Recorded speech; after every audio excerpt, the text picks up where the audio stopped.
Welcome to this DelftStack tutorial video. In today's video, I'm going to show you how to fix the Clock Watchdog timeout error in Windows 11. Whether your PC is crashing with a blue screen, freezing randomly, or restarting unexpectedly, this step-by-step guide will help you resolve the issue safely and effectively. First, head over to the search bar and type CMD. Right-click on Command Prompt and select Run as Administrator.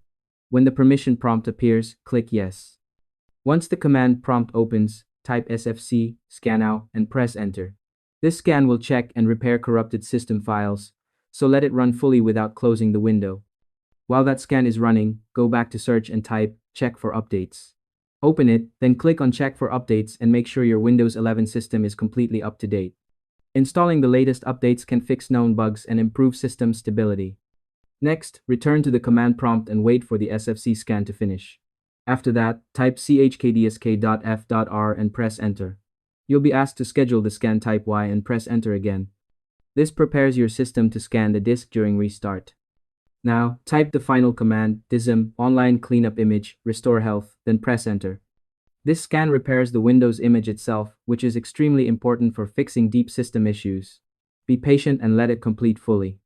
Once all scans are done, restart your computer.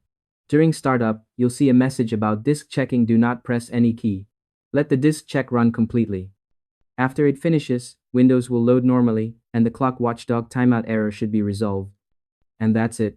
By following these steps carefully, you can fix the Clock Watchdog timeout error in Windows 11 and get your system running smoothly again.